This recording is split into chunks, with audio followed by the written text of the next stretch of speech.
What's up, everybody? We are just 13 minutes away here from the Phoenix Stakes at Keeneland. Thank you for joining Racing Dudes Live, covering Keeneland's big Friday card here. We've got back-to-back graded stakes, Breeders' Cup winning and prep races.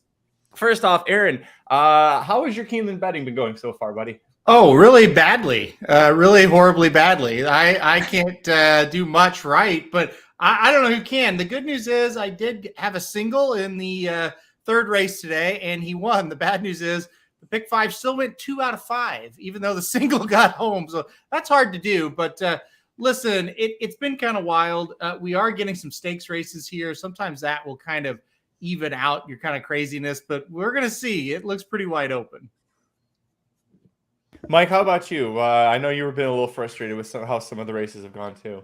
Yeah, I'm looking forward to this meet being over. No, I'm kidding. Yeah, it's been brutal today. It's been wild price after wild price. Prices are great. Love prices when they're predictable. And these are some of the horses where it's just like, I don't know how you get to that 8 in the last race. The 7 who won the first race I thought was really difficult. So it's fun when you get prices. It's really tough when you get those unpredictable prices. They're kind of all button horses here. And it's just, these fields are too big to really narrow it down there. That's why you saw the early pick 5 pay $25,000 for 50 cents. And that's why this pick 6 has already carried over and we're only 2 legs in. I mean, no one's hitting it today.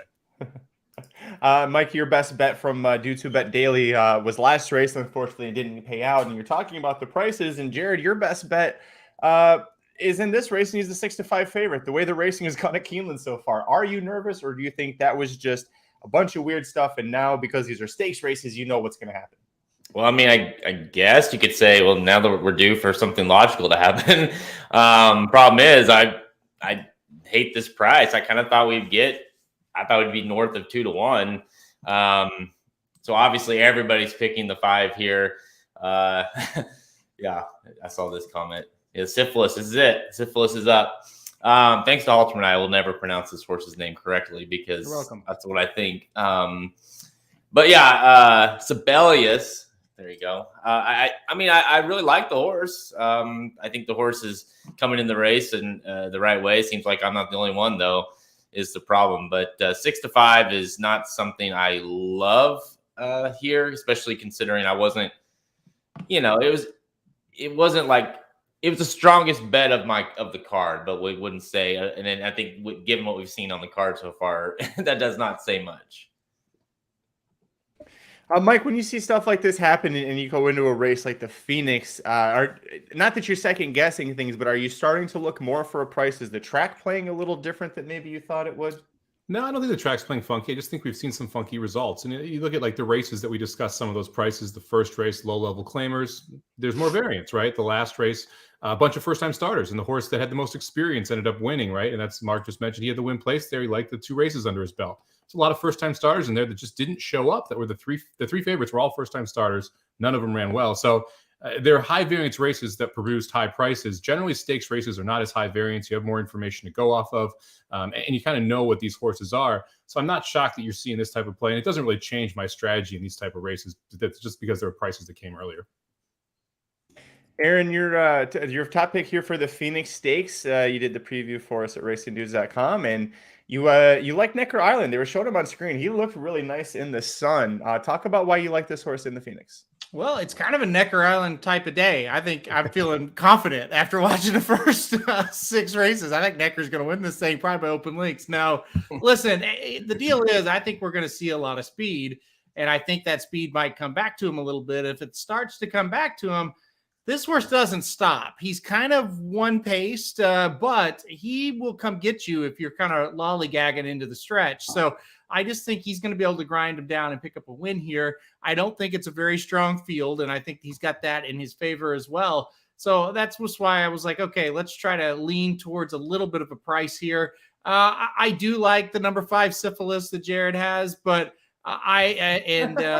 apologies that you have that, Jared, but yeah, I do think Necker Island will catch Syphilis if Syphilis kind of comes back to him a little bit. Necker Island doesn't want to catch Syphilis, though. What was it Doc said this morning? The sire of Syphilis was chlamydia. Mm-hmm. And the dam. Who would be the dam? Who would be the dam? It would be a thirsty horse. We'll put it that way. Stay thirsty. Yeah, there you go. That'd be fine. Hopefully, all the other horses stay away from the 5 a little bit. Just keep your distance. I'm surprised the Special Reserve right now is at 5-2. If you look at the will pace here, I'm just going to try and keep this on track in some way. If you look at the will pace here, it's actually interesting. This 5 is a short favorite over the 2 in the doubles, and the 5 and the 6. Yeah, both would be another good one. 5 and the 6 are about the same price in the pick 3. So I have a feeling you're not going to be swallowing down 6-5 here, Jared.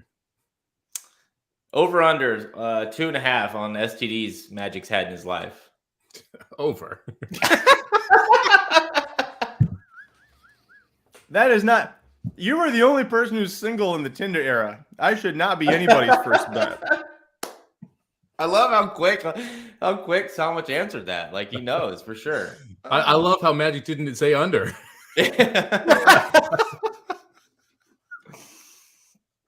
Hey, I'm careful, okay? I'm careful about it. Welcome to RacingDudes.com. Yeah. Yeah. We have all kinds of discussions on here. What about Special Reserve at? To me, you're looking at 5-2. That's the price I was hoping to get on the 5. That seems more than fair if you like the 2. You hit it right on the head. I thought the odds would kind of be flipped. I thought Special Reserve would take a lot of money. He's the defending champion of the race. He ran very well last time out. Seems to be back in form. I thought he was the one that would be like 8-5, 9-5, and then your 5 horse, we'll call him Jared, would be like 2-1, 5-2. So I'm very surprised. I said it on the preview, and I think I said this morning. There is a lot of speed, but Special Reserve might be the quote unquote speed of the speed. Maybe he's the fastest, breaks from the inside, gets the lead, and maybe he kind of gets loose from some of these. So. I think 5-2 is more than generous on him. I think Top Gunner is important for Special Reserve's race here. That's the horse that can really put the screws to Special Reserve early. If Top Gunner breaks well and goes, that's how Special Reserve gets in trouble. If Top Gunner doesn't break, Special Reserve is really dangerous out here because a loose Special Reserve is a tough Special Reserve to catch. Go ahead, Jared. I was just gonna say with the speed standpoint, Somich, I think. You're probably one of the better, pace handicappers out there in terms of kind of dictating or trying to decide who's going to kind of get to the lead. And obviously you had a lot of success with that in tournaments because it helps with figuring out lone speed and things of that nature.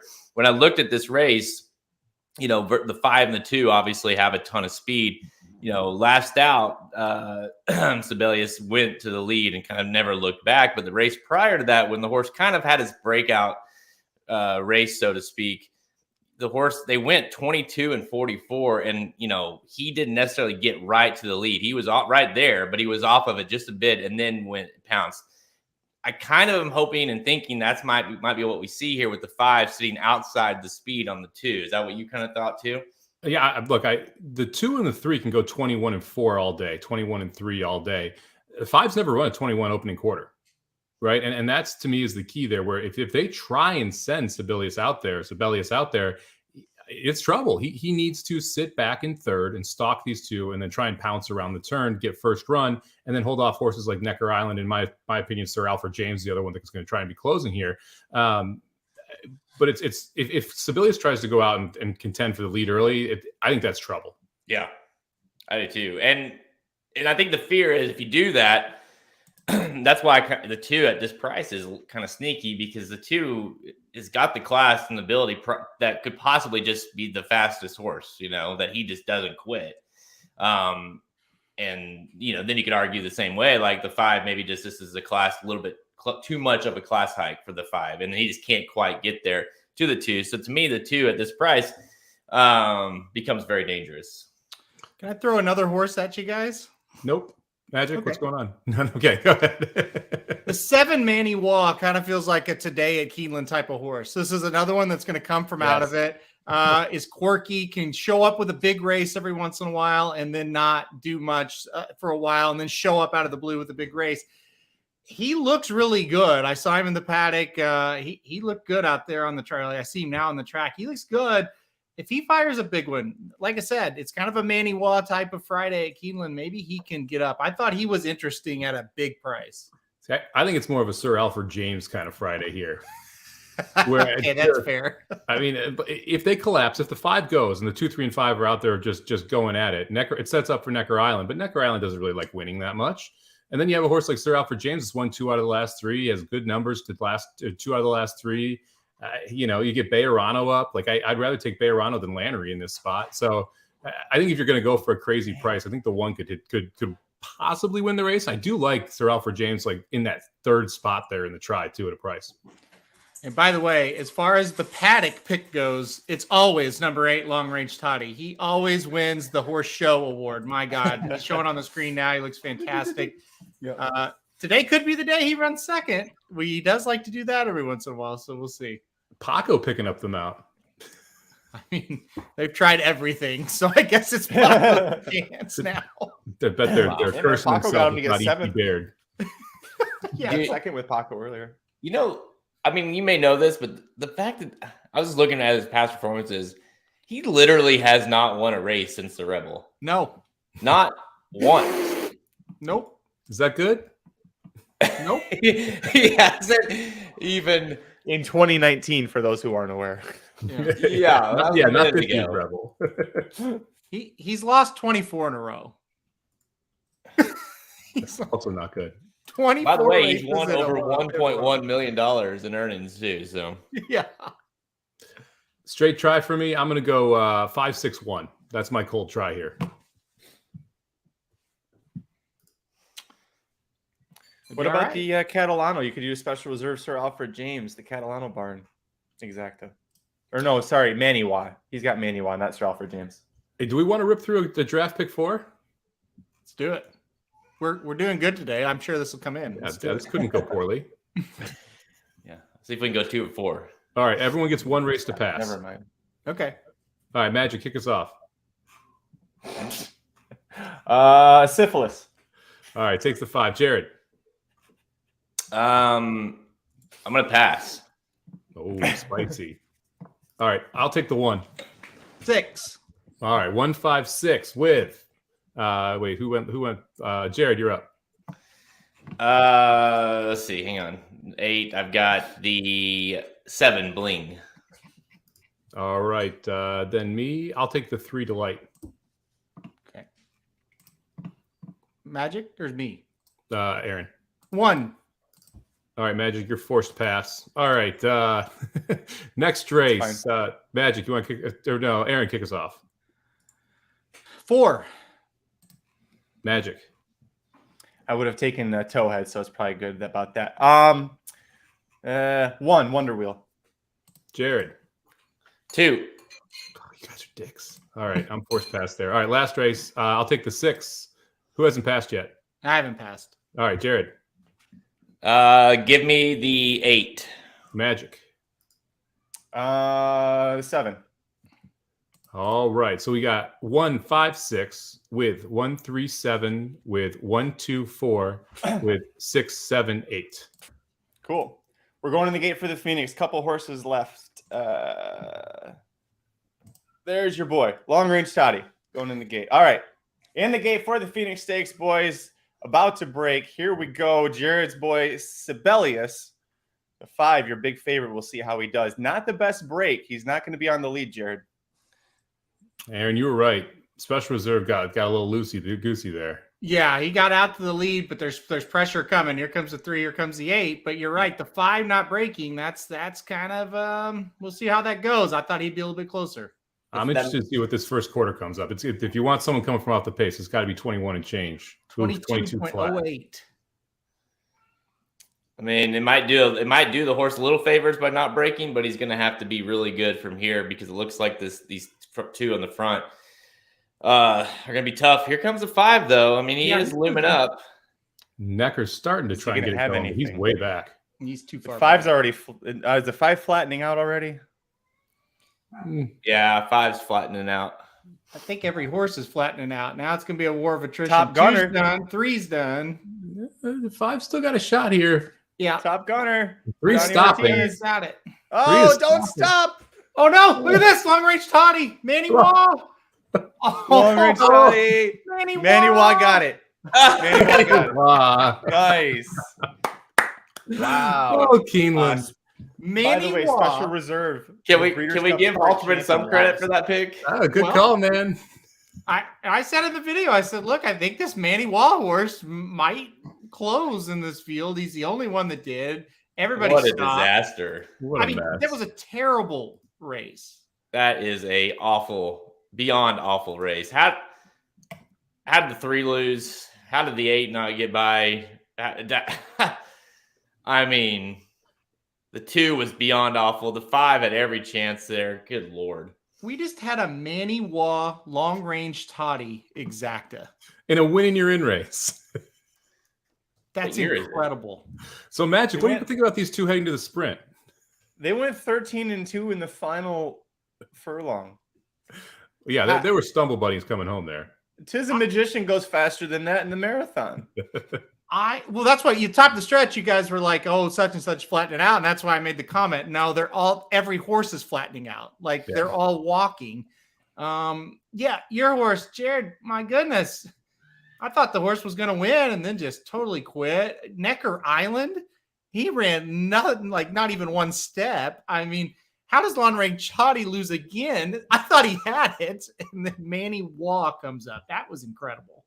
I mean, I thought he was completely out of it. And then even the way that they were just stopping, I still thought the 5 might get up there just because no one wanted to win. But golly, I mean, and he really has no excuse because he wasn't right there on that pace. But, well, the best bets are going well, Somich. Yeah, that was wonderful. I mean, this day has been wild. If the pick 6 hadn't carried over 2 races in, now we are officially carried over 3 races in. What did that pick 3 just pay? Let's see. I mean, it's got to be stacks. Yeah, $2,400 for 50 cents. Wow. 15-1, 22-1, 17-1. I would say Manny Wah was the easiest of those horses to get. Well, that's just it. I wouldn't admit if we were live for the last 2 races, I wouldn't have mentioned it. But again, Manny Wah, I thought, and again, it was a pace play. I had the horse in 3rd. It's not like I'm bragging or anything, but it was a pace play. I didn't think the speed was going to hold. Well, it didn't hold, but turning for home, I thought the 5 Jared kind of said it. May got a little lucky. Now we're not up on that speed. We're off of it. The 5 should have outclosed a horse like Manny Wah. There's no doubt. But incredible stuff. Necker Island didn't run a lick. No. I was just going to say that Manny Wah and Necker Island ran together, and Manny Wah closed, and Necker Island didn't. So you've got one horse that managed to do it. Go ahead, Aaron. From my standpoint, when they turned for home, I said Necker Island's going to win in my head because they all were quitting. I thought he won't quit. Well, guess what? He quit about as bad as the rest of them, even though he was way out of it. So, I mean, that was just an insane race to watch. I mean, again, credit, sort of, Manny Wah. He came up and won it. So give him credit, I guess. Kind of. Yep, sounds like none of us are very scared. He did win it. None of us are scared for Jackie's Warrior off of this race, right? Feel pretty good about Jackie's Warrior still for the sprint. I mean, this is a good result for Jackie's Warrior. Special Reserve and Top Gunner probably aren't going, which helps out from a speed perspective. Somich choked up. He's so upset about this. Just laugh. This is unbelievable. This is comical at this point. It's okay, Somich. We'll get through it. Yeah. Can't wait for Kenny McPeak to win back-to-back races now. Yeah, exactly. Well, hopefully. I've got McPeak in one of them, so. I don't think it's a McPeak type of day. I think he's too logical. This is actually a perfect McPeak type of day. He's got the wrong McPeak horses in those races, though. They're too short of prices. His horses look too good. I mean, Coach is looking great. My take charge Brianna pick. This is right in line with how today's going. Yeah. This is true. No doubt. Well, if you guys want more good news, Baby Yoda is about to run at Belmont. I don't know if you guys want to watch that one or not, but 1-2. Love that price. This is a track I'm all over it today, so I'm sure this will be the race that blows it up. But yeah, I actually like the 2 in this spot. 4-1. I think Sloan Speed. I don't think anyone goes with the 2 there at Aqueduct. And if the 2 shakes loose, could be tough. Yeah, 1A, 2, and 5. Cardinals home run. Nice. 2-0. Finally scored. Boo. Who hit it? The pinch hitter, Yepez. I was waiting for you to pronounce that. Yeah. I don't know. I love how Poulos, in the year he's retiring, just found all of his old form again. Like it's some type of miracle. It's like, guys, what's going on here? Yeah, and all the Cardinals were all like, dude, just imagine he never left. Like what? Because he's lucky that basically he did find that form back because everyone's acting like he never left. But yeah, it's crazy how he was an afterthought in baseball for years after the Cardinals, and now it's like he didn't skip a beat. He's back. Yeah, Mariners hung the pretty all-time early. home run leader if he would have stayed. It'd be a surreal thing if they were to win the whole damn thing with Molina and him both retiring. Would you like that, Somich, as a Cubs fan? I mean, I hate the Cardinals. The Cardinals fans are the most annoying fans ever. Like they are more annoying than Chiefs fans. They're way up there. Actually, no. Both, to be so fair, Steelers fans are like the equivalent to Cardinals fans in a lot of ways. Why do you not like Cardinals fans? Because Cardinals fans are like holier than thou, that they do it the right way. It's the Cardinals way and all this bullshit. And it's just like, it's ridiculous, man. Can't handle it. Can't stand it. I have some friends that are Cardinals fans, but the majority of them I usually poo-poo on. Best place to play baseball is Busch Stadium. Who thinks that? No one thinks that. It's just like the most ridiculous statement ever. No one's like, yay, let's go to new Busch Stadium because it's really awesome. Cardinals fans think so. Hey, Busch Stadium's not bad. The new one? It's not too bad. I like it. I'll take old Busch Stadium over the new one any day. No, that was a dump. This new Busch Stadium, it opens up to the arch and the city. It's nice. Nah. All right, here we go. Baby Yoda on the track, and like you said, the two looks like turn them on. Yeah. Oh, Baby Yoda's right up there. Like Baby Yoda's trying to go with Firestory. I'm kind of surprised. Baby Yoda is sick of the shit. He says, "Let's win this thing." I think the 1A is dangerous. I was shocked by the morning line on the ones. They were at 9 to 5, weren't they, in this race? Yep. Morning line? Yep. That didn't seem right. Syphilis's brother, Synthesis. He's scratched. He was the one. I think Syphilis would have ridden better than Sibelius. Maybe Sibelius had syphilis. Yeah. Maybe Yoda's in trouble, I think, by the way. He's getting pumped on and he's not doing much. Here he comes. Never mind. Here he comes. Okay. I panicked maybe a little bit. A little early judgment there. The two's done. Oh my God. Yeah. The two threw in the towel. I just completely in hand and then asked him. He's just nothing. Yoda might just outclass him here. Yeah. Yep. He's going to. Good race. Good Lord. He's taking off. Yoda, put him. Listen, could Baby Yoda just won that race we just watched? I think so. Yeah. Baby Yoda probably won by open lengths. Is he going to the dirt? Is he going to the dirt mile? I think he should be going to the sprint after this. Look at this. Wow. That was impressive. Well, he didn't beat much, but it was very good effort. Looked good. We'll take it. Good race from Yoda. So yeah, that's good. Let's see. Where are we at Keeneland? I'll flip it back to that here. 20 minutes. Crushed the field, did he? All right, so 8-1 on the one. Let's see, the 3 is 6-1. Who is the favorite? Oh my gosh, the favorite is recognized at the 9 horse at. No, I'm sorry, Toad 4-1. Wow. Let's see. Also, the favorite. Nope, the favorite in the doubles is the 3. Okay.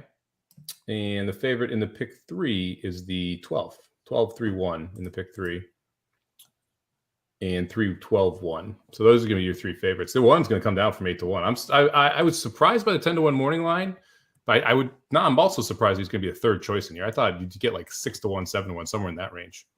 I think every horse you're going to get 6-1, 7-1. It seems like. I mean, this looks pretty wild. Jared's horse Bling 10-1 off that 6-1 morning line. So that's that you got to be happy about, right? Yeah, I did not think it would go up. So yeah, that's great. Knock your socks off. The 11 horse I mentioned, kind of like the 11 at 30-1, 6-1 on the board. Taking a little bit of money, Flavian Pratt and Chris Block there. Yeah, that's crazy. Well, the horse did beat the 1 on debut. Now that's been a while and things have changed since that race, but I didn't think that form was bad enough to be 30-1. I thought that was crazy. Especially with Pratt taking them out. Yeah. You're getting a top jockey for a barn that can show up in these type of spots. And then, it had a bad race last time, but 30-1 was a wild overlay. It seems like this is like a Joe Talamo win though with the 8. That's probably the way the day's going. That's kind of the random odd connection they throw out there and win. I mean, McPeak Lannerly 20-1 on this 2-horse. Okay, that's the type of day. Let's get to talking about this one. Oh, I have to go back and look at it. CC Cruise Control just missed by 9 lengths to tell that last time out. So that makes sense, right? That's more fitting for a McPeak kind of winner. So it is a classic McPeak way to get a horse ready for a race like this. Went 5.5 on the dirt, mile on the turf, 7 on the dirt, mile on the turf. Just really prepping up for this spot. This is, of course, a Breeders' Cup winner in for the Juvenile Fillies turf. Yeah. And obviously 2 divisions here we'll talk about with the Juvenile Fillies turf and the Juvenile Fillies that are still very much anyone's guess, I guess, right now in terms of who you like in the Breeders' Cup. Before we move on, I have a trivia question for you guys. Okay. What year did Maniwa last win a race on the dirt? Don't look it up. What year did Maniwa last win a race on the dirt? 2019 at Saratoga. You have the year correct. Damn. 2019, an allowance win at Churchill Downs, and he won a Breeders' Cup win in your end today. Didn't he lose to Saratoga? He went to Saratoga and lost 2 sprint races there, didn't he? He lost to the Navarro horse that was ran a ridiculous time. I think you might be thinking of somebody else. There is no Saratoga on his past performances. He was like a fairgrounds Churchill Downs kind of horse. Yeah. Who am I thinking of? His last win came in 2021 on the turf. Let's see. He had lost 1, 2, 3, 4, 5, 6, 7, 8, 9, 10 races in a row. 3, 4, 5, 6, 7, 8, 9, 10, 11, 12, 13, 14, 15, 16. He had lost his last 16 efforts on the dirt. Now he's a grade 2 winner in 2022. This was nuts. Anyway, carry on. I want to see all lines. Show all lines. See, now I want to dig a little. He's won 5 of 34 now. He's 5 for 34. I'm thinking of Hog Creek Hustle. Hog Creek Hustle. Yeah. That's the horse I was thinking of. There we go. I would like that horse. Same type. Yeah. Yeah. I don't think that horse ever won for me. Not going to lie. No, never. Just always looked good on paper. Never won a race. Yeah. Yep. 7 furlong races, I'd always pick him and he'd always lose. I mean, you look at this manual and it's just like, as far as dirt races go, beaten like a ton last time by horses. Necker Island beat him. Couldn't win an allowance race. Got beat 5 lengths. Finished 5th. Hollis, Necker Island, Long Range Toddy all beat him. Before that on dirt, Top Gunner. This horse finished 5th, beaten 12. Finished 7th, beaten 8. Did get 2nd at Fairgrounds. Beaten 3.5 though. I mean, it's like he hasn't sniffed the winner's circle. It's not like he's been running well, and it's just like, oh, that would make. I mean, shit, man, that's rough. Welcome to Keeneland. Welcome to Keeneland, Doc. We get it.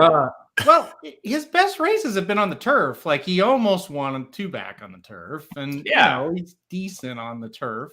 So anyway, real quick, so let's Jessamine, question for you guys: are you surprised that Gira is in the Alcibiades instead of in this spot? She looked like the best 2-year-old turf filly that I had seen in a while. Last time she won, she looked awesome. I was shocked by that. Yeah, I mean this horse was dominant at Saratoga, and that's one you see that race. And well, I mean, I think the first thing you think of is the Miss Grillo at Belmont, right? Because she won at Saratoga, and then Keeneland opening day. I get it. Yeah, let's go to the Jessamine. Oh no, wait, were in the Alcibiades. So I don't know. That's interesting. It's the horse is by Nyquist, so there's that. Yeah, but it was surprising. Yeah, I was expecting to see her here, and then when I scrolled through and saw her there, it caught me a little bit off guard. It's one of the reasons I liked the 3-horse Delight. That third place finish, 2 back behind Zagira. And to your point, and to Jared's top pick, the number 2 Chop Chop is another one. Why is that one in the Alcibiades and not the Jessamine? So, yeah, I mean, I'm with you. The 5-horse was really impressive last out, but not here, so we'll see. It didn't make a lot of sense, but like we've kind of been saying, the day has not made a lot of sense. So maybe we should take for that what we do. I don't know. It's weird. Well, I know. Chop Chop and ran back-to-back races at a mile and looked good doing it. Made no sense why, or she made no sense. Why she, you would think just keep. What would she probably be if she was in this race? Like the favorite, maybe? Maybe. I think either of them would be the favorite in this spot. Close to it. I think the 5 would be a strong favorite. So I would definitely play her over Towhead. So Towhead. I said Tau. What is the matter with no L? I didn't say Al. There's no L in what I said. Who would have thought? October 22. Jared's worse at pronouncing horses' names than I am. Taking over the racing dude's crown here. Yeah, you're welcome. It's been a long day with you guys. I tell you. Magic showed up at the live show. He was in outer space. Don't even know where he was. And now this is going on. All right, thoughts on the 4 here. Anybody like Promises of Hope? Oh, that was my second pick. I like Promises of Hope. I think this horse could stretch out well. Either of you guys interested at all? Second time on the turf is an interesting angle here, and stretching out, like you said, and getting away from Kentucky Downs. Was able to stand up on that course, so that's good. As a price, sure, I think it makes sense. I did not use, but I think it's one that does make sense. Ghost Sapper out of Diamond Former Mares kind of seems like 2 turns turf would be a pretty good setup there. Jared, did you look at this one at all? Sorry, I'm cracking up at Dr. Tang's comments. That would be good television if you had me and you and have Magic and Halterman put together a list of horse names and me and Somich have to go through and try to pronounce them each. What did you say? Do you like the 4? In this race? No, in the next one. Yeah, this race. Yeah, I like the 4 a little bit. This what as Halterman said, this kind of feels like an Amos day, right? Kind of feels like that kind of horse. Another one that looked like got the turf finally last time out and looked pretty good doing it. Was not the favorite, but it was close to the favorite that day in the allowance at Kentucky Downs. So you got to think that maybe they figured out something, stretching out a little bit longer, being sired by Ghost Sapper. You got to think that maybe this horse will like going longer. 10-1. Given today, I would not fault you at all for using the horse. I can't believe the 12 is the favorite here. Is anyone else surprised? It's a maiden. It won one race, but the race it won was that tractor race at Saratoga where the outrider called everybody off. The horse went gate to wire. Won by a nose off of it was like In a Generation, I think it was. It's a brown horse that ran second. Not a good brown horse, just a brown horse that ran second. And now you're breaking from the 12 hole with a boatload of speed in this race. And you're telling me that horse should be the favorite? Like, it seems like a really bad favorite. Even at 4-1, it seems like a bad favorite.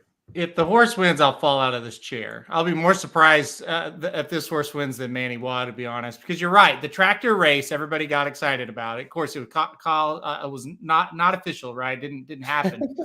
But Chad Brown's horse was supposed to be decent, but not great that day. The Chad Brown horse that got second in that race did not come back to win. This horse came back at Towhead. Hey, Towhead came back. Easy. I can't believe you called him Towhead. Towhead came back in a maiden and wasn't even close, and then went to the bogus Kentucky Downs track and almost won. But it's like, shit, anything can happen to Kentucky Downs, kind of like Keeneland, I guess. So, no, I would be kind of shocked if Towhead wins here, but maybe this is the bad favorite, and the bad favorite's going to win this time around. I don't like her chances at all.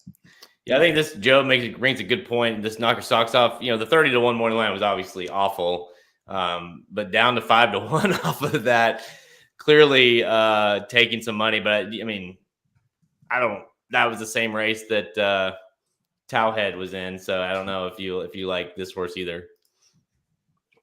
I like this horse at 30-1. I would have bet the 11 at 15-1. 5-1 is crazy talk now. I mean, we're entering that world of where like the 1 should be a shorter price than the 11 every day of the week, and right now you're getting 8-1 on the 1, who Aaron I know you like, and the 11 sitting there on the board at 5-1. That doesn't make a ton of sense. I mean, the 11 is going to sit a nice trip just from a closing perspective, but have to find the rail here in the first turn and then weave the way through traffic. As a 2-year-old, it's not easy to do. No. Didn't you say you liked the 3? Timing for like? the Yeah, I like the 3. The 3 is my top pick here, and I'm probably going to ship a win bet in if I get anywhere near 6-1. I mean, that's I love the price at 6-1. It just seems like a wild price. I mean, this like we mentioned, like I would think that the 5 horse in the next race, Segura, is going to be the favorite in this race if it were here. Jonathan Thomas is a damn good trainer. The horse wants 2 turns. You get Saya's back aboard after winning at Delaware, going 7. You have tactical. You've shown the ability to be close, so you should sit a pretty good trip. You should be in the inside at least the first turn, if not both. I think 6-1 is a really fair price on the 3. I thought the 3 would be favored. I thought the 3 would be like 3-1. So I'm very surprised. 6-1 is good for sure. Listen, at any price, unless you like the favorite, then I would want a little bit more. But any of these other prices, they're there and right for the taking. I don't know. I guess the 11 now is getting bet down way too much. Probably wouldn't want that horse at 5-1. Yeah, I mean the rest of them, the price is right. I mean we knew the 1 would take some money, but 8-1, that's no big deal. We'll take that. I don't understand why the 7's not getting any love. My pick here. I like the 7. I thought this horse made a lot of sense. I talked about it on the show this morning. It's a horse that debuted on the dirt, did not run well, but then she puts her over on the turf and looks really good. Wins by almost 4 lengths, going 5.5 furlongs, stretching out. For the first time, being sired by American Pharoah. You got to think this horse is going to enjoy that. And, I don't necessarily, obviously it's a long shot because all these horses in here are very similar, but the 8-1 is more than fair in my opinion. Well, Doc brings up here, thinks the 9 is going to try and go wire to wire, and the 7 will probably be forwardly placed as well. Are you concerned about the amount of speed in here, Jared, for the 7? Because that's the 7 coming out of sprints. Showed 22 and change type speed, most likely is going to be forwardly placed, especially since probably the inside speed here. Are you expecting the kind of the gate to wire type trip? What are you hoping for from a trip here with Bayerano aboard? Yeah, stretching out for the first time, you kind of wonder how fast that she might go early on, but I don't expect her to be on the lead. I wouldn't think so anyways. She is pretty quick, but I don't know if she's quick enough to kind of try to make this thing go gate to wire. So I kind of expect her to sit right off of wherever they be in that kind of first position there when they turn for home. And, hopefully the horse is able to go long and has that kick late that she showed in that 5.5 furlong race. But, the sprinter route is not a great angle for this trainer. So that's an issue. But again, like when you're looking at long shots, I mean, to me, this horse, the thing about a long shot is, this better than anybody, is like all you really want is when they turn for home that you're in with a shot, right? Like that the horse is there and looks live, and then it's like they're either good enough or they're not, right? Whatever. But at least they have a shot, and I kind of feel like the 7 at least is going to be right there. Aaron, who do you think is going to make the lead here? Who's in front in the first turn? That's a tough question. I kind of think Jared's. I think the 7's going to get out there, and I think it's either the 7 or the 9, I think. And how fast they go is going to be the big question. The 9, drawn outside might let that 7 just go out for it. I think it's going to be 7, 9, 6, right around in there. One of those 3 going to take the lead. I think the 8 and the 4 are kind of sneaky as horses that could get the lead as well.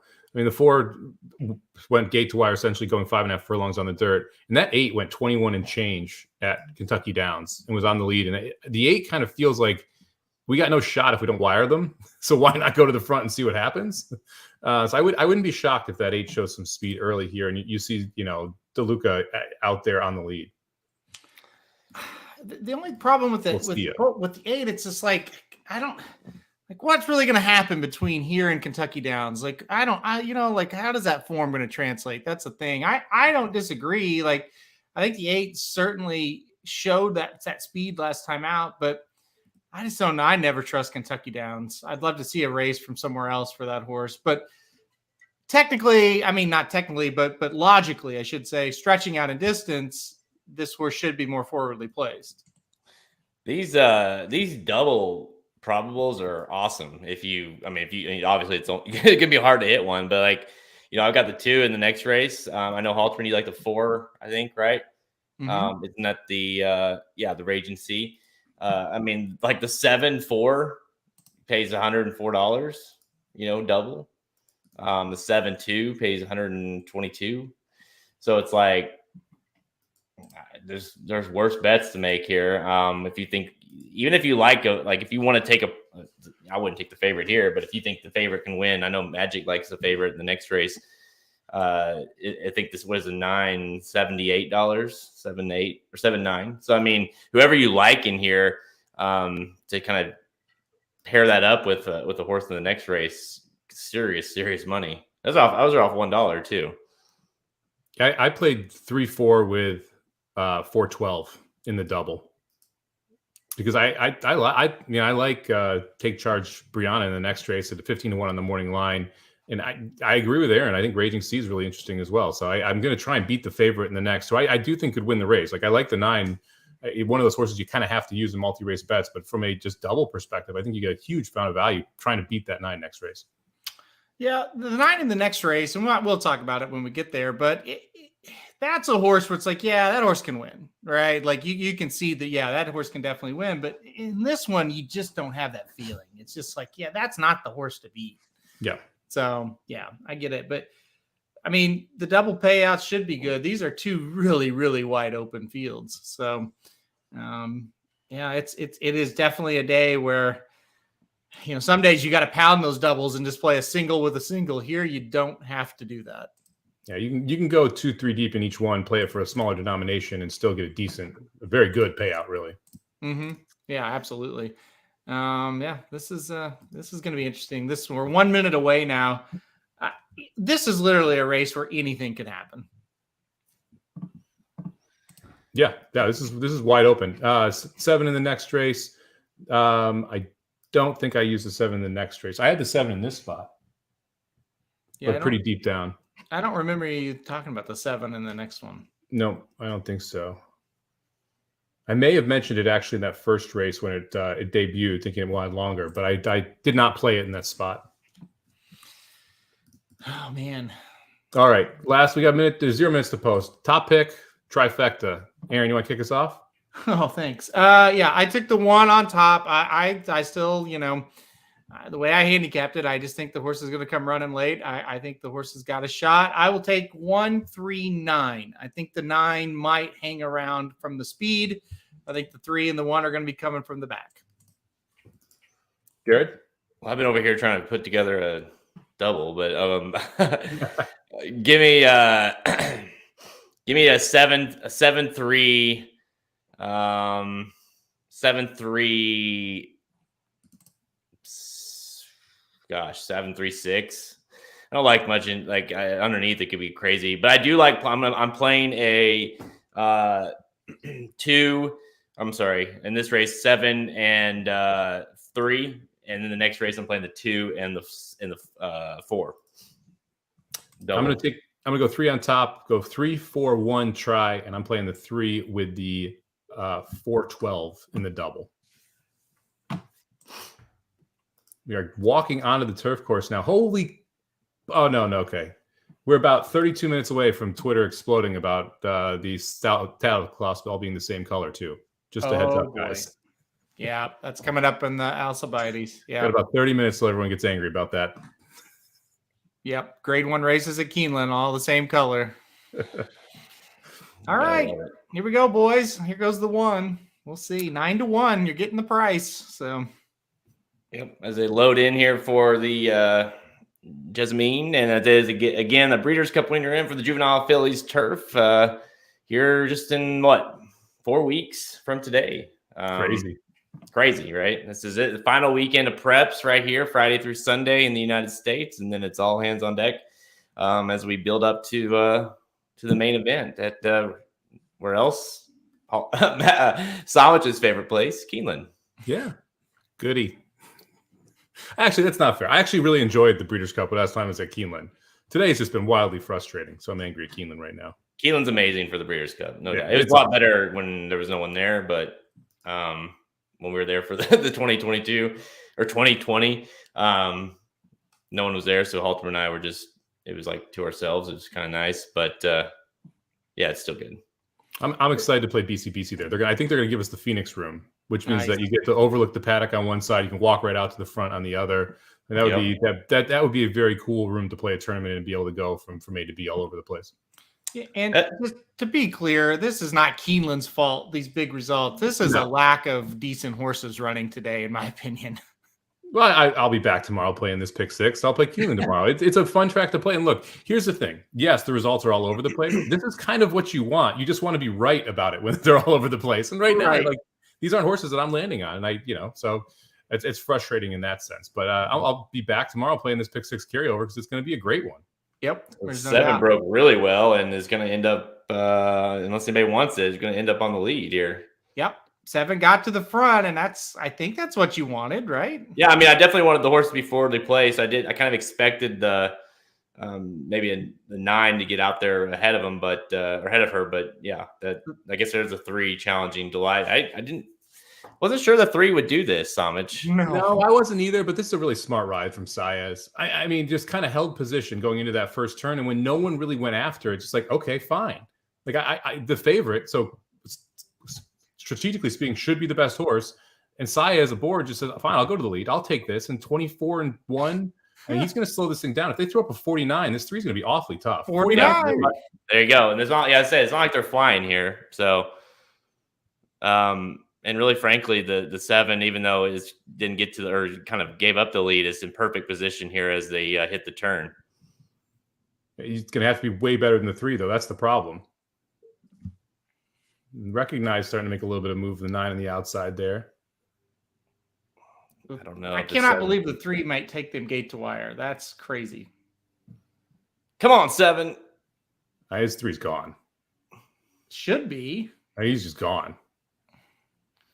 3, and it looks like who's this up the rail here? The 2? The 2 and the 11 close from the outside. Here comes the 1. Yeah. That race with the 1 and the 11 was pretty good. They're both going to end up running in the top 4 here. Yeah. And they did not get good trips compared to this 3 who just great ride by Saez. Great ride to save the rail and just take it to him. Stole the race. Just didn't mess around.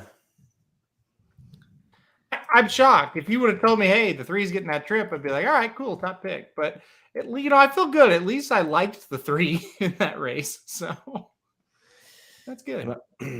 My double's alive. That's good. That's also well. Yes, very good. Was it? It's the 12. Is that 12 or 11 that got? No, it's 3, 11, 7. That's how it came in. Yeah. So knock your socks off. There you go. go. Nice little win bet there. Would have liked the 6-1, but we'll take 7-2. Yep. Yeah, I got bet hard there late, but the 7 ran kind of what I exactly envisioned. Sitting right off. I didn't necessarily think the 3 would be on the lead, but sitting right off the pace and. What I tell you, turning for home should be with the chance was just clearly not good enough to, especially with the 3 there. So yeah, that's a pretty nice horse, I think. Mm-hmm. Yeah. Oh, oops, sorry, Somich. Go ahead. Stable up the 11. The fact that Knock Your Socks Off got bet from 30-1 down to 6-1 was 3 wide on both turns and made that run from the back in a paceless race. There's some talent there. Yeah. I agree. I would stable up to the 1 as well because the 1 ran kind of like I thought she would, but she got no pace and was dead last. So I would stable up a couple of them that closed like that. Definitely with a little bit different situation and a situation that we certainly thought would happen today. We thought there would be a lot of speed and they went almost 50 for a half. So I would watch out for that 11 as well. I think that is the one, other than the winner, obviously. The 11 is the one to really take away from this. Like I say, in the division that is, we're still kind of putting it together in terms of the Breeders' Cup, which is what all this is about, right? This horse, that Delight, looked nice, looked really good. Mm-hmm. I mean, it's a well-bred horse, a Mendelssohn horse, big purchase price for Jonathan Thomas, and you got the connections, and of course the horse that is seemingly getting better and better with each start. Definitely showed it here today. Makes a lot of sense. We know likes Keeneland now, right? What do we think of Zagira now? I mean, that flatters the crap out of her too, right? Well, if she can run on the dirt, we think she's going to win. I mean, I don't get it. And again, we talked about it, and you said it. It's like she would have been a favorite, and you assume she probably would have won that race. So yeah, it's going to be interesting to see if that horse takes to the dirt. I think she's going to take money after that performance we just saw. Will pays on these doubles are nice. 3-4 double paying 44, 3-12 paying 83. Nice. What's the 2 and the 4? 3-2 56, 3-4 44.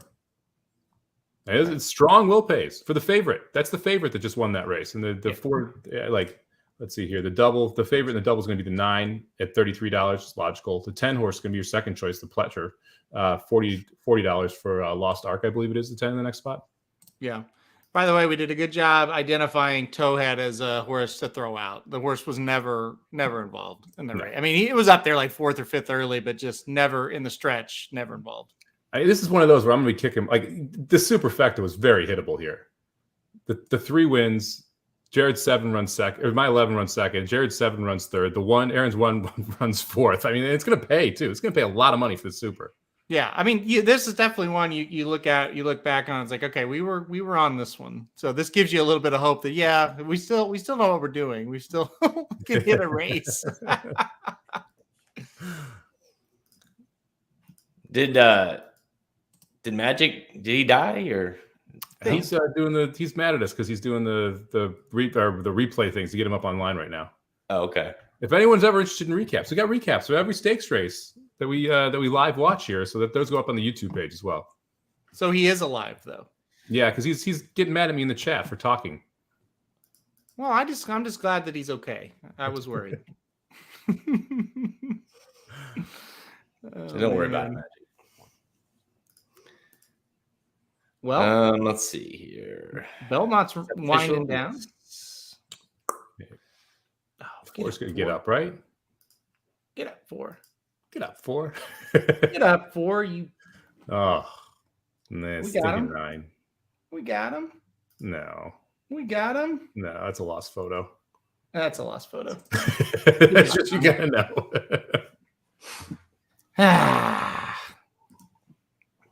Oh well. That's a bummer. That is a bummer. All right, now we're 22 minutes from the Darley Alcibiades here. 2-year-old filly's going a mile and 16th on the dirt. I want to see what the money comes in here. I'm interested to see what the prices come down. Kaling, sorry, it's a 10. Chop is out at 5-1 off of that 12-1 morning line, so not surprised with that. Really, 7-1 on Raging Sea, Halterman. Woo, it's a nice price.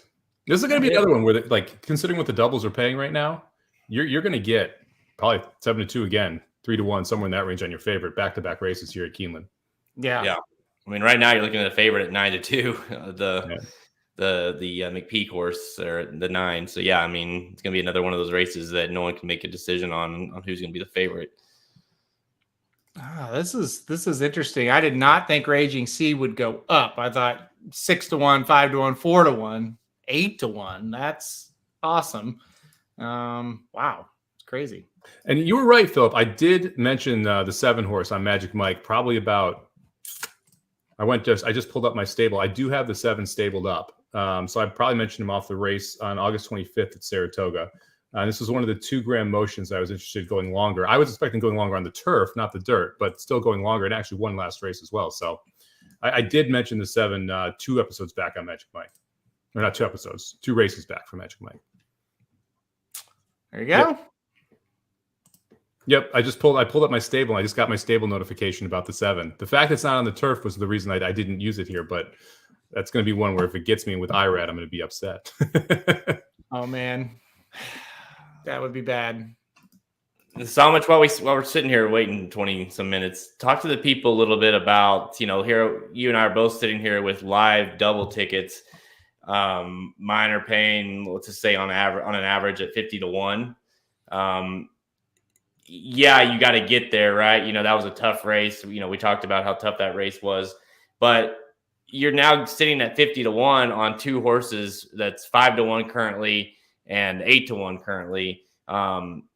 Explain to people the kind of how you look at value when it comes to double betting.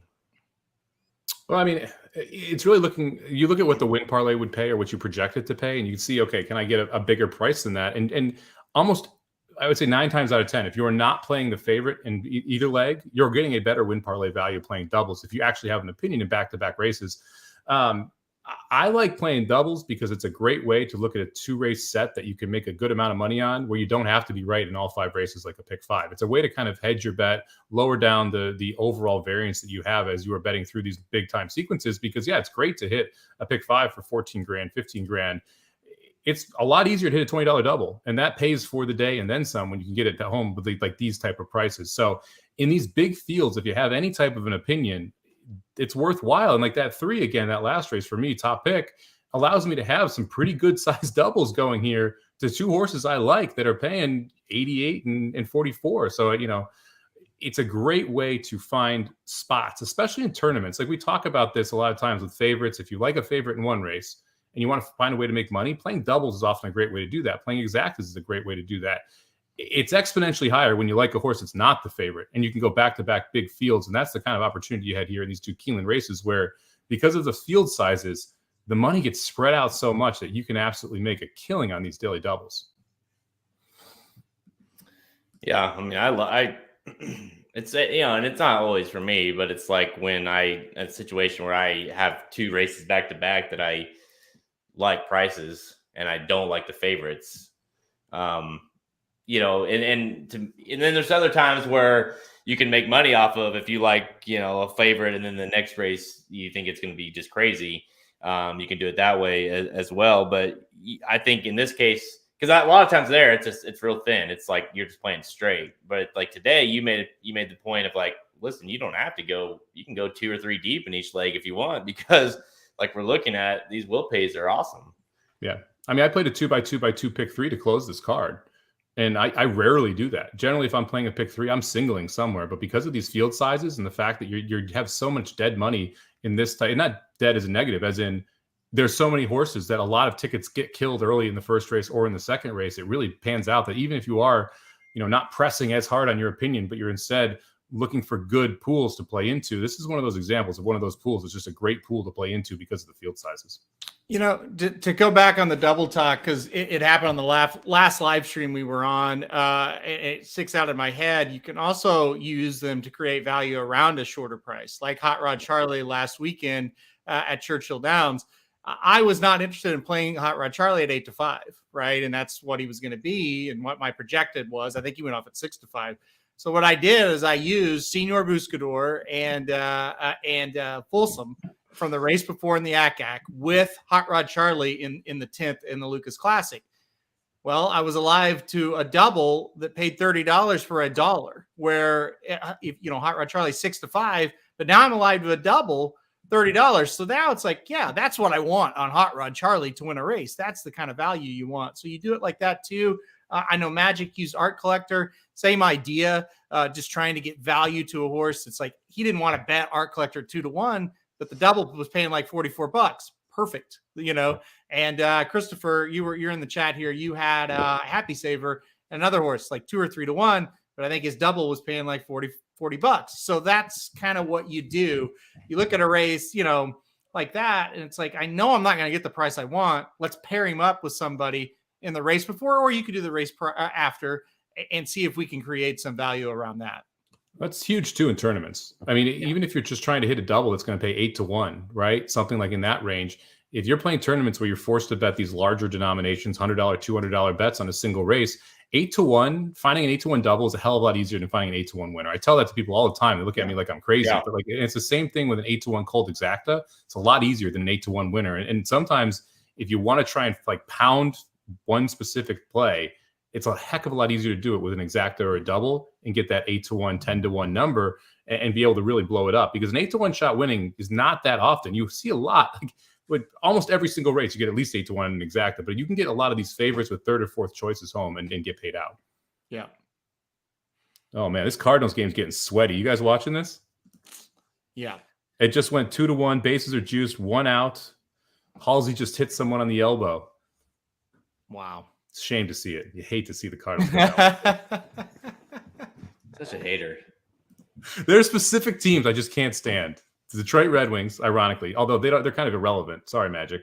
So it's not as bad right now. But man, I could not stand them. I'm sure he couldn't stand the Blues too in the late '90s. Actually, he probably hated Colorado more. The Cardinals are another one. They just can't do it. Can't do it. I'm with you on the Red Wings, and obviously because we have our favorite team is the same, and they gave us all kinds of hell through the '90s. It was bad.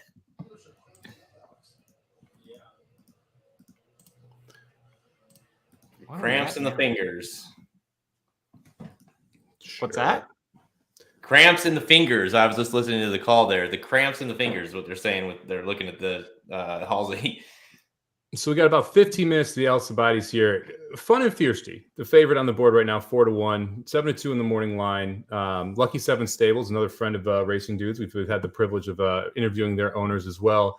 One last time in the Pocahontas, won at 6-1, almost 7-1. What price would you need to bet Fun and Feisty here?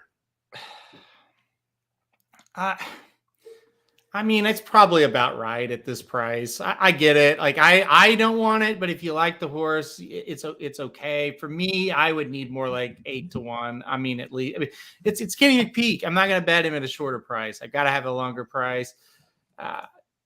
That being said, I mean, if you really like the horse, I don't want to talk anybody off of playing, because 4-1's an okay price if a horse you really like. But I didn't want to stomach it. Kind of got the setup last time, Jared. Was able to come from off the pace, 48 half mile, 112 to 6 furlongs, but came from 11th out of a 12-horse field, 9 lengths off the lead. What do you expect from a pace perspective here? Because this is another one where I think it's a little difficult to figure out who's going to go to the front and try and get the job done. Yeah, I mean, anytime it's tough when you have these horses, especially on the dirt, when you have these horses that a lot of them have been sprinting, going one turn, and then going to that first time going 2 turns type of thing. It's always tricky to figure out which one of these horses, especially being 2-year-olds, that's going to do it. I mean, I think that the race itself is kind of a little bit like last race where you don't really know. I mean, that Calling horse, I think has a lot of speed. That wouldn't be surprised if that horse ended up on the lead, but drawn outside concerns you a little bit.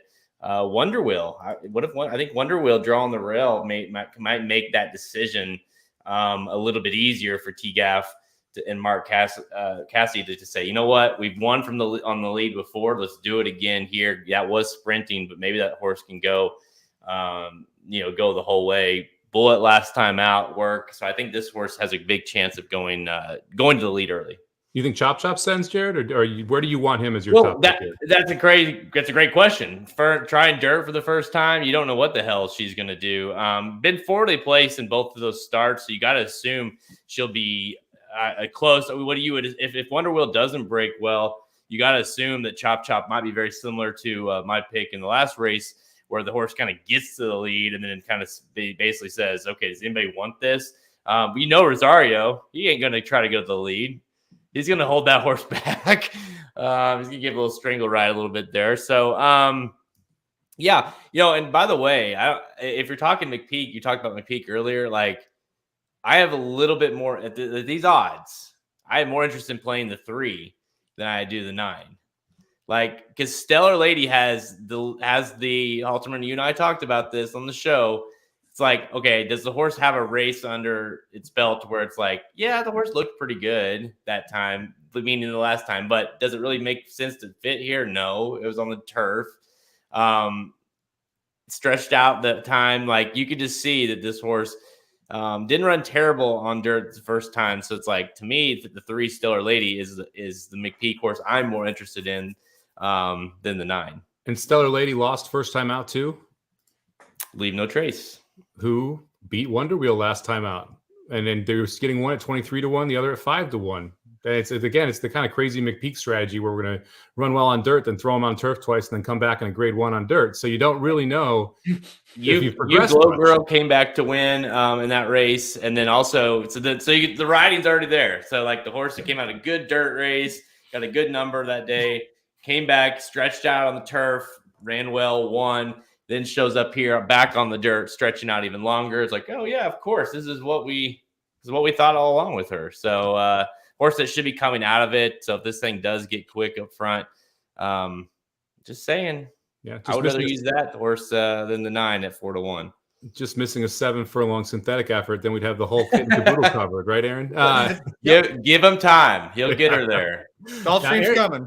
You took the 4, Aaron, Raging Sea. That was your top pick. My top pick was the 12, Take Charge Brianna in here. My boy Flavian Pratt chose the 12 over the 4. Does that concern you at all?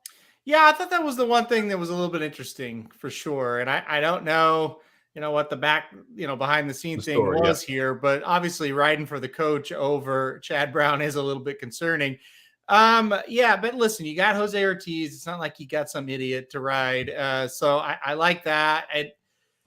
For me, it was just, look, I forgot. I didn't care about the jockeys. I just looked at how the horse ran on debut at 7 furlongs. You look at the breeding and say, well, she's going to run better going longer.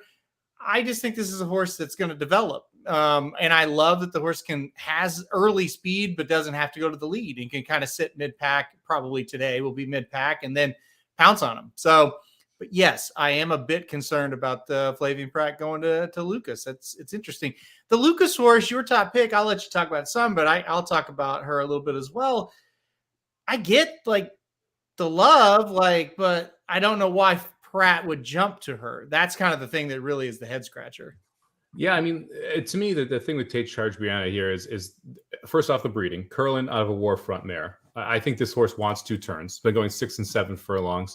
The first race faced Kaling. Thanks, Magic, in the chat correcting me. Faced Kaling and ran well. I mean, it wasn't a bad effort for first time out. Comes back and faces Chocolate Gelato. Hey, remember that Chocolate Gelato horse who looked like a freak at Saratoga and then just won over at Aqueduct? Yep. So Chocolate Gelato, very good horse to face, runs third there, stretches out to 7 furlongs, able to come from off the pace after a awful stumble at the gate, and able to, I don't know what Jared's watching here. So this is even more intense. Cardinals just blew the lead. Oh, did they? Man, I'm behind. It's 1-1 right now. It's a 1-1 count right now. Yeah.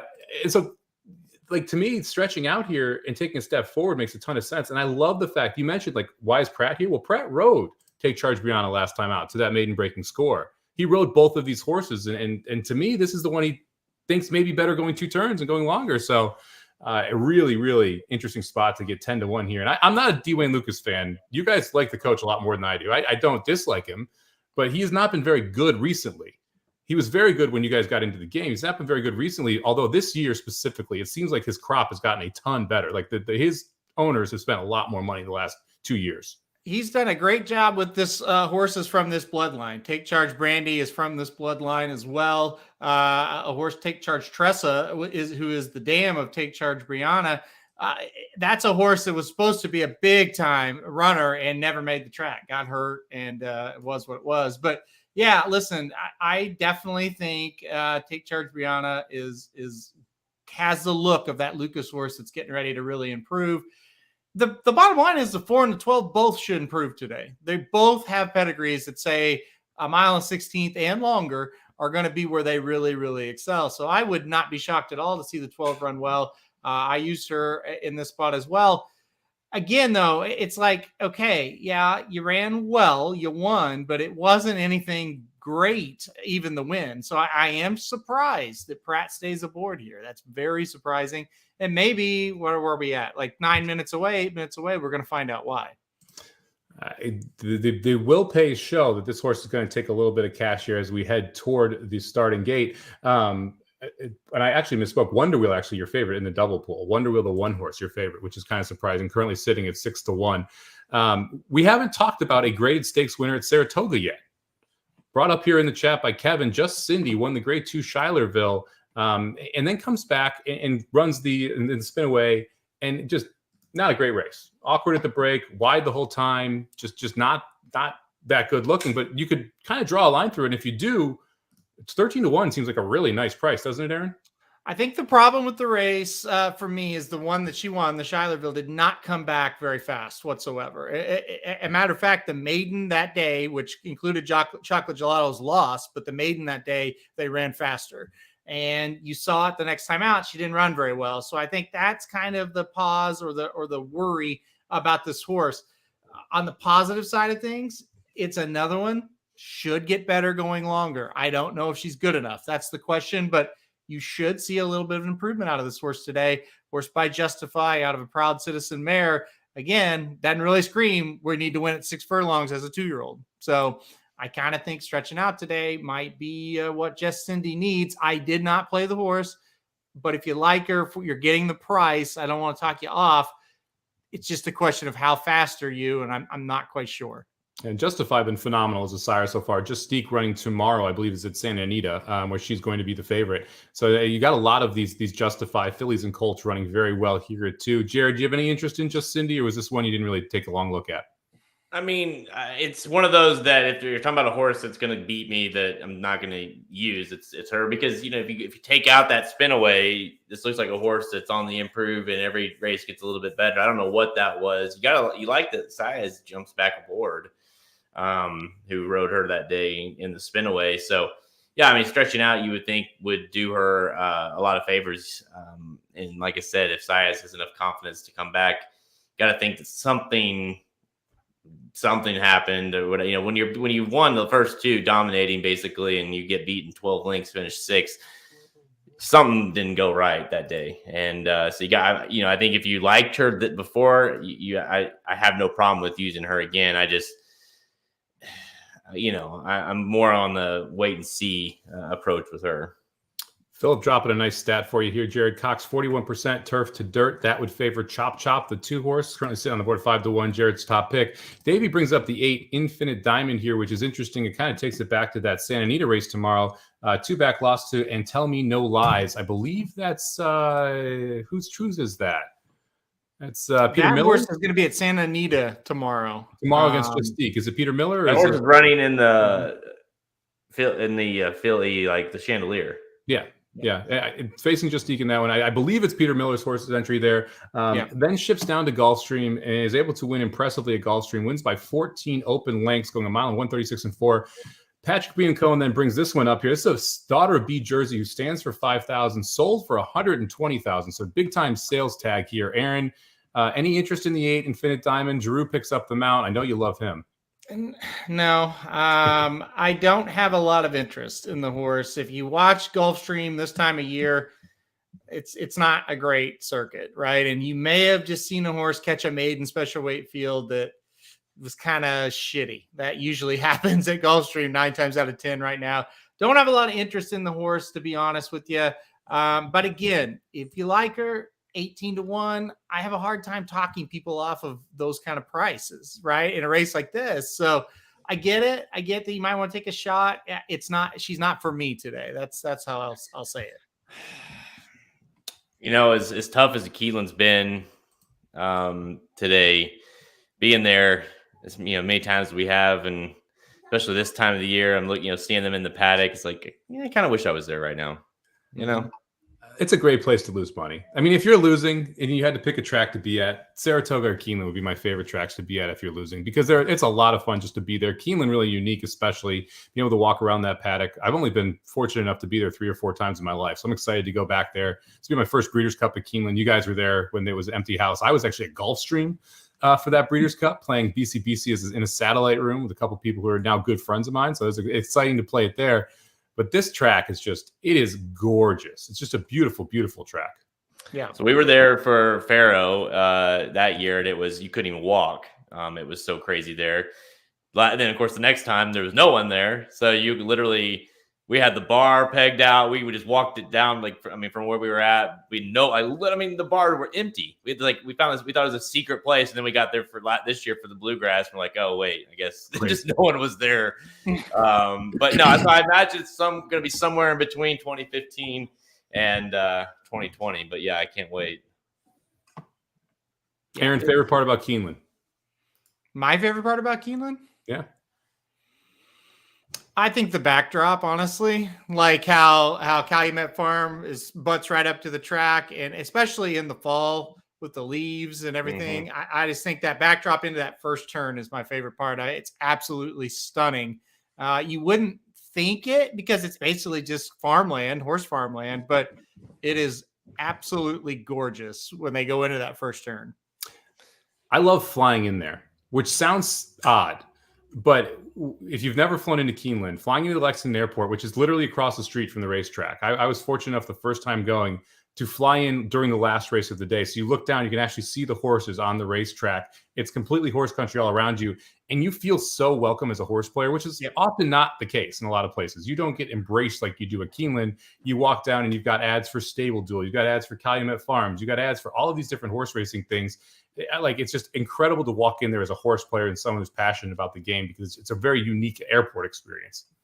Yeah, so for a horse player, or somebody that works in the horse industry, there are definitely three places that make you feel welcome: Saratoga, Lexington, Kentucky, and Hot Springs, Arkansas. Those you feel like you're at home, so to speak. And Lexington may be better than any of them because a ton of people work in the horse industry that are in Lexington. And so, you go out to eat or something, they're like, oh, you're for the races. Oh, you got a website? Oh yeah, you're those guys. So that's kind of fun about that. I totally agree. So yeah, I mean, it's definitely a racing home. And like I said, there's not very many places like that, but those three certainly are. What's so neat too about it when you're there for the Breeders' Cup is like so many of these horses, especially when you get into the bigger divisions like the Classic and the Distaff, it's like the Classic ends and they get in they just load in a trailer and then drive down the road and they go to where they're going to go be a sire now or whatever. Like, it's just so neat when you go into the track to see all the sires. Halterman always jokes. I mean, it's like a broken record every single time we drive to Keeneland. He says, oh, there's Optimizer out there. And there's all these, all his favorite, Oxbow, but all the idiots that he's loved over the years. There's Oxbow. I see him out there, and so it's just crazy that you're around all these unbelievable sires and farms and then you go to the track and watch them run, and then next thing you know, they're at the farm. So it's just like you say, it's definitely horse country. We're now 0 minutes to post, although I think we have a little bit of time here before we break from the gate. Any prices surprise you on the board right now, Aaron? Just from someone that you think maybe is sitting on the board as an overlay. The 4 at 8-1 is shocking, and maybe it's telling me the 4 can't run a lick. I don't know, but I'm shocked that the 4 is 8-1. Really surprised that the 10 is 9-1. I think those two really jump out at me as like, wow, you're getting your price. Jared? Definitely the 4 for me. Like, I'm shocked that you're 8-1. I kind of thought the 8 would be, or the 4 would be like 4 or 5-1. And I don't know if it's the telling of Pratt jumping off. You typically don't see a lot of Chad Brown horses ship in here and not be bet. So that's a little bit concerning, I think. I don't know what you don't like about the horse. I think the horse is nice. So yeah, that's the biggest one for me.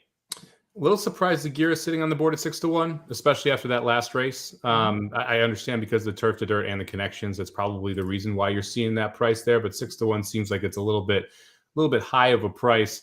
All right, as we come up here, we've got one race left. Did anyone play a double into the last race, or are you guys looking more for tries and exactas here in this spot? Aaron, did you look at a double at all here?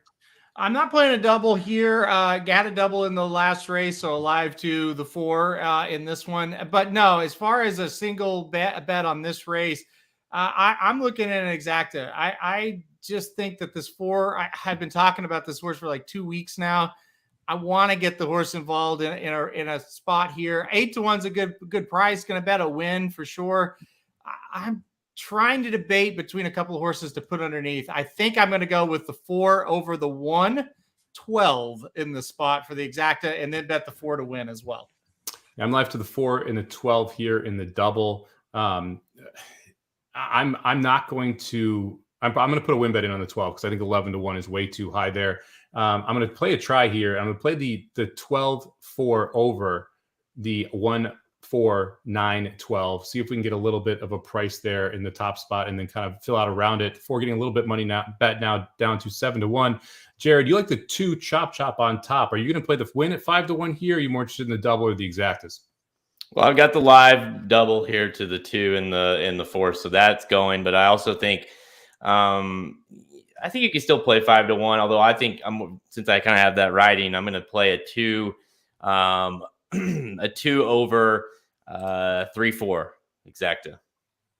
Get that 3 in there. 26 to 1. It's the right McPeak in this spot in a lot of ways. That price is a wild number considering he's got the favorite in here at 7 to 2, but decided to enter 2. And as we mentioned, Stellar Lady's first race faced the same winners Wonder Wheel's winner last time out in a graded stakes over at Saratoga. All right, we're walking up toward the gate right now. Let's talk a little about this division. Aaron, this is wide open right now. The 2-year-old fillies, we have not seen any horse really take a step forward in here. Do you think the winner of this race ends up your favorite in the Breeders' Cup?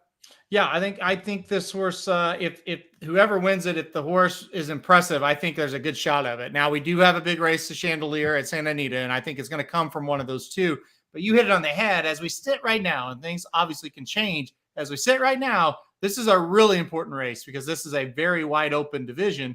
So, yeah, I mean, you really have to look closely at this race and really analyze what's going to happen.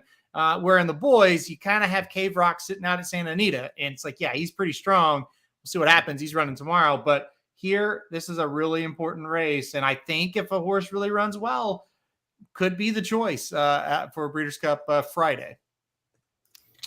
See the odds board not changing too much now. It looks pretty like we're going to have a 7-2 favorite here in the 9-horse for Kenny McPeak. Fun and Feisty, who actually won the last 2 times out at Churchill, including the grade 3 Pocahontas. Second choice looks to be coming from the rail, the 1-horse Wonder Wheel for Mark Cassie Gaffleone.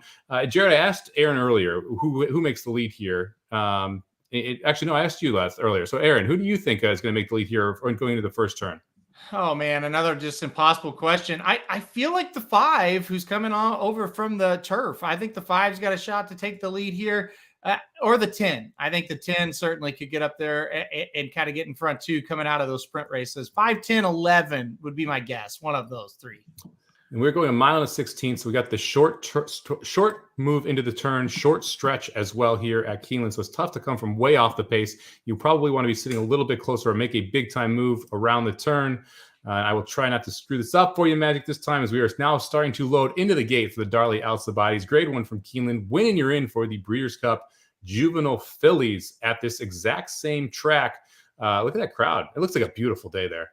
It's a gorgeous day, big crowd, and the 7 does not want to cooperate at this moment, but look like they're going to try to get her in now. But yeah, it looks like quite the scene right now at Keeneland. And you know, we've seen it a lot before. I feel like it kind of just feels like either one of the McPeak horses or Brad Cox wins this race, because it just feels like we're talking about the 2-year-olds and the 2-year-old fillies of, you know, who is that horse going to be? And we've seen Brad Cox have, you know, good 2-year-old fillies going into the Breeders' Cup. Obviously, we've seen that from McPeak as well. Kind of feels like one of those guys could win here and have, you know, chop wins, and all of a sudden you're like, oh, maybe Brad Cox has got a really. That's why they ran her here on the dirt and not on the turf. And so, same with McPeak. If he wins, especially with that 9, they'd go as serious players into the Breeders' Cup. That's going to be a fun race. I mean, I can't wait to be there at Keeneland. I've always been there when it's been like 80, 90 degrees. It's going to be fun being there when it's hopefully in the mid-60s. It's just a beautiful day with a big crowd for Breeders' Cup. This is one of those key races heading into the Breeders' Cup, just 4 weeks away now. As we are loading into the gate. Looks like we got about 4 more left. Fun and Feisty, 4 to 1 on the board, 9 to 2 on the inside for Wonder Wheel. Chop, your 2-horse sitting on the board is your third choice at 5 to 1. And then it kind of goes up from there. Back-to-back wonderful fields here. I mean, we got 14 in this one. We had 12 last time, and the favorite both times sitting at 4 or 5 to 1. Absolutely incredible. Yeah, and this is what it's all about. And they drew great all weekend. Every race this weekend is going to really be good. So it's been kind of a strange day here at Keeneland at times, but Good solid racing, good betting fields, and it's just going to get better. Tomorrow is stacked, and we got real superstars tomorrow. Yeah, it was fun. We did the late pick 5 for the Magic Mike show tomorrow, and it was a tough sequence, but a fun sequence. There's a couple singles in there with some absolute superstars that you have running, but the other races are difficult. And so we'll be back live tomorrow as well. I think it's 4 to 6 tomorrow. That we'll be live here, same channel, same time, same place. Yep, and they're off. And let's see, he's going to take the lead here. It's kind of a cavalry charge at this moment for the lead. And good luck with the Santa Claus. Who the hell is actually going to the lead here? Gaffney doing the same thing as Saez did, holding that rail. Yeah, I think that's the rail horse, Wonder Wheel, and I think that's Raging Sea in second. Yep. And Rosario took the 2 to second to last. Well, that's not ideal. The 7's up here on the rail, so there's your 7 horse. It's kind of a mess right now. 23-4-9, so they're not flying. No, they're not. I want to know. Okay, that's the 10 all the way. So Kalen getting a 4 wide trip into that first run, first turn 4 or 5 wide. I like your 4 spot here, Aaron. I think Raging Sea's sitting in a good spot there, right behind the lead.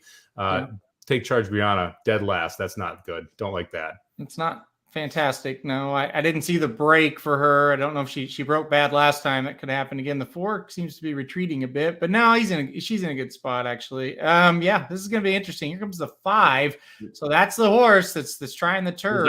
Rosario's got this 2 weaving in and out of horses flying around here. Same with the 4. Now, Raging Sea still has something left here. Now getting asked. Someone is flying. Who is that flying on the outside? That's the 2. So the 2's kind of all over the place, but yeah, Raging Sea needs to get going. That's the problem. This 1 may take him gate to wire here. Raging Sea cut the corner, got the 5. Trying 2. Come on, 2. Come on, 4. Try. Get out. Get out, 4. Come on, run him down. Come on. Come on, 4. Run him down. Come on, 2. Oh, the 2 they did it. Oh my goodness. Oh, geez, what are we doing, guys? Come on, 2. God, he's not going to get there. Oh. Well, I'm afraid the 4 is going to get DQ'd. I think it's going to be 1, 2, and then whoever the 5, I think. Oh, geez. Wonder Wheel takes some gate to wire. And again, a very good ride there. Back-to-back races, protecting the rail in a race where you had speed, but still holding that rail in that first turn. So important, especially this short stretch here, which we saw come into effect at Keeneland. I can't wait to watch the 2's trip back because I wasn't watching the 2. Jared said's weaving in and out. I mean, dude, this horse was... it's too early to kind of, but I'll say 5 lengths the best of this race. Man, what happened there? Did the 4 come over on the 5 and kind of the 4 took a step there and just squeezed out the 5. Yeah, I think the official order is going to end up being 1, 2, 5, 4 because I think the 5 is going to get moved ahead because the 4 definitely looked like cut the 5 off. Man, this was a heartbreaker because I thought Jared's horse was going to get home, and I thought at about mid stretch my horse was going to get home. And I had a 4-1 exacta, so that would have been great. It paid 48-1. So, I thought the 4 was your winner around the turn when Raging Sea started to kind of get moving again, and then wanted to tilt out. I thought that horse could have a ton of run, and Wonder Wheel held well, but was definitely catchable there. And just couldn't get done. Yeah, I feel like. Wait till you see this trip. Well, that's the thing. I'm focused on the 4 the whole time. Wait till you see this. This is what I love about horse racing. We're all looking at different horses because we all bet different horses at different times. And Jared clearly watching the 2 the entire time. Aaron and I paid no attention to it till the top of the stretch. Rosario was riding her around like it was like he just had control. Like everywhere he wanted to go, she was going in and out, going around. And it's just like, why are you so far back? And you got to assume a horse making her first start on the dirt is not going to fully enjoy being all the way in the back with a bunch of kickback and things like that. Yeah. She ran huge. Now, to be fair, Jared pointed this out on the backstretch. So he's not like making an excuse right now. He was bitching on the backstretch. So I can't wait to see it back because it had to have been wild. It's also Rosario, which makes it even better because it could have been crazy. And even more believable, right? When I say that, you're like, yeah, probably happened. Yeah. Man, gosh. Like I said, it's just that's a heartbreaker watching because I'm sitting here with a 4-1 exacta, and it's like I think the 4's got run, and it's just like, she's just not going to get there. And then I'm like, okay, I'll root for this 2. It's like, the wire came. Like I thought the 2 was still going to win despite what Jared is describing for us. So. This is crazy, man. That's one of those where if they were going to the second wire, the 2 wins that race. Yeah. That first wire 100% cost the 2 because you have that shorter stretch Wonder Wheel was able to open up at the top of it and get that. Even though Wonder Wheel ran very well, and she just got a little bit tired late. That's why the 2 and the 4 were able to make up that ground late and just couldn't get there. 6-1 too. And for a second, Halterings, I played the 2 over 3-4. So I thought I'm gonna get this 2-3 or 2-4 exacta. It looked it. Yeah, it looked it. And you said it, man. I mean, we both picked 6-1 shots. Well, yours was morning line 12 and mine was morning line 6, but they both went off 6-1. And God, they ran well. You feel like, boy, we could have had that one, But give credit to Wonder Wheel. I mean, that's a horse that ran very well, like Somich said. I mean, it ran hard and held them off. It was not easy to do. And again, hat tip to Gaffleone here. Just like Saya's last race. Great job getting the rail, holding the rail into the first turn, and then getting loose and just holding everybody off. Yeah. Gosh, that was awesome. Good race. Fun race. Jared, obviously you like Chop Chop here moving forward. I'm going to assume that you're going to be interested in that horse in the Breeders' Cup, considering the way that you reacted to the trip and how well she ran. Wonder Wheel's your winner. Is there anyone else out of here that you're interested in moving forward to the Breeders' Cup, Jared? Honestly, I'll have to watch it back again too, because I was so focused on my 2, but the 2 I'm 100% interested in.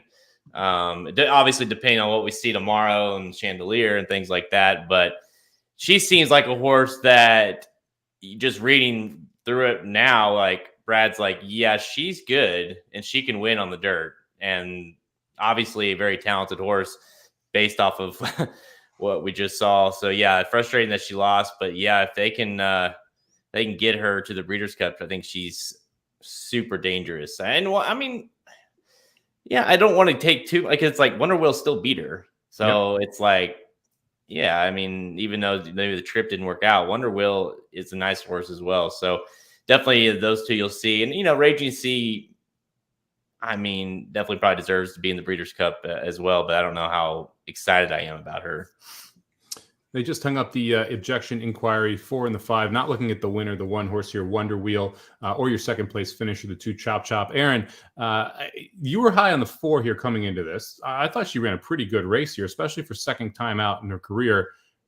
Are you having interest in her going to the Breeders' Cup? Or is this one that you're kind of like, yeah, I'm going to pump the brakes a little bit? It's hard to say until I see Saturday's race at Santa Anita and I go back and watch Chocolate Gelato a little bit more, but I don't have a lot of interest in any of them out of this race right now. Now, again, I have not seen the trip back for the 2, and I'm seeing this head on here of the 4, and the 4 just looked like kind of just took a bad step and leaned over, So anyway, I don't know is the best answer. At this moment, I don't have a lot of interest in the horses coming out of this race. I don't think it was particularly strong. Now, Jared, let me ask you this. Zagira, okay, on the dirt. We saw her beat the 3 horse in the last race, who was your winner, Delight. If Zagira goes back to the turf here, in the Juvenile Fillies turf, any interest? Not really.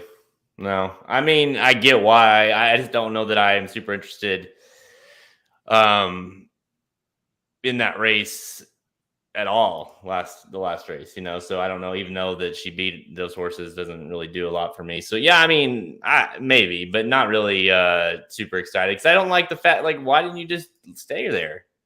Why did you leave the turf? I don't like that. I hate when they make that decision. It's one thing if they're on turf and they switch to dirt, like, and then you see them like, okay, clearly they were gonna, but if they go back to turf, it's like, well, why'd you do that? The 2 now involved in the objection as well, causing anyone who's sweating the 1-2 exacta a little bit here.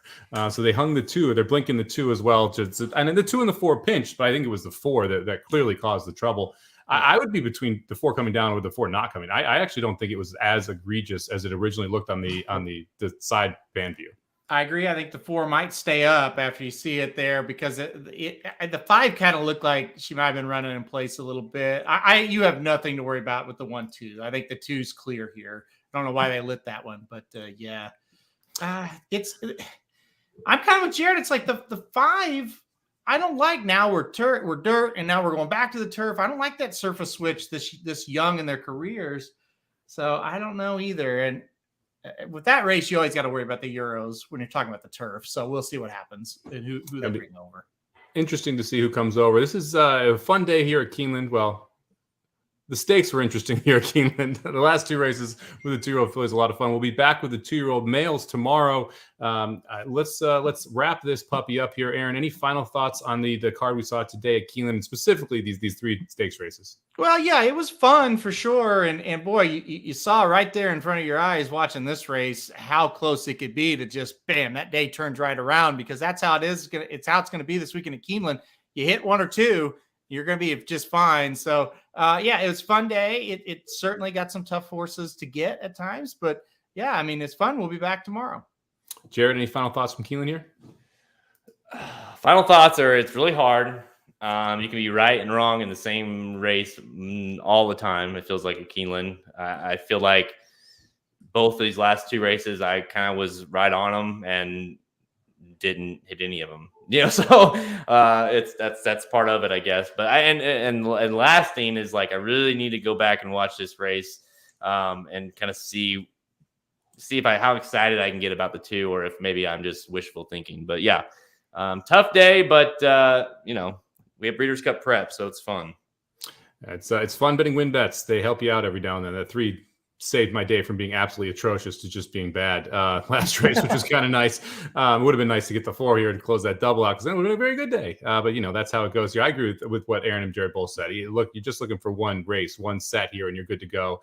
You can make your money back pretty quickly and even be up pretty quickly here at Keeneland.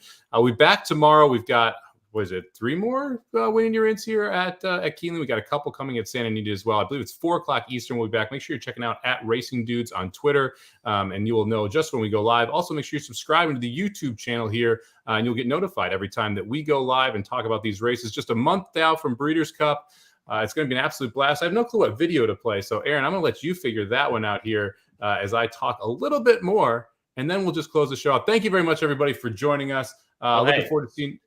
Hey, tournament tomorrow. Yeah, sign up for the tournament tomorrow. If you like all the Keeneland talk, right? And we're playing Keeneland tomorrow in the tournament. All you gotta do is just go to racingdudes.com and look on any of the pages, really, the free pick pages, or go to the products page, and you'll find the link there. I have an article as well. Been tweeting it out. It's all over the place. So compete against 3 of us on here, Magic. We're all in there, and it's a tournament for a tournament. So the end of the year tournament, December 26th for the Malibu Day, is the championships. We're qualifying people each one of these tournaments. We're also playing for cash right now, I believe.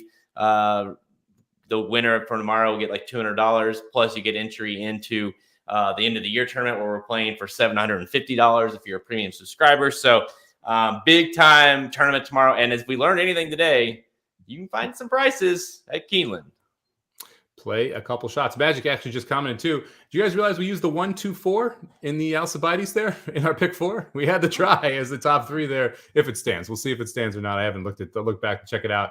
But make sure you enter that tournament. It's the full card over at Keeneland tomorrow. So make sure you get it in by the first race at Keeneland, and join us for both the tournament show and the Breeders' Cup preview show there as well. So thank you very much, everybody, for joining us today. We will see you tomorrow at 11 a.m. right back in this exact same channel for Dudes Who Bet Daily, best bets from the sports and horse racing world. And we'll be back live tomorrow for Keeneland coverage as well. Thank you very much for joining us. Good luck at the track.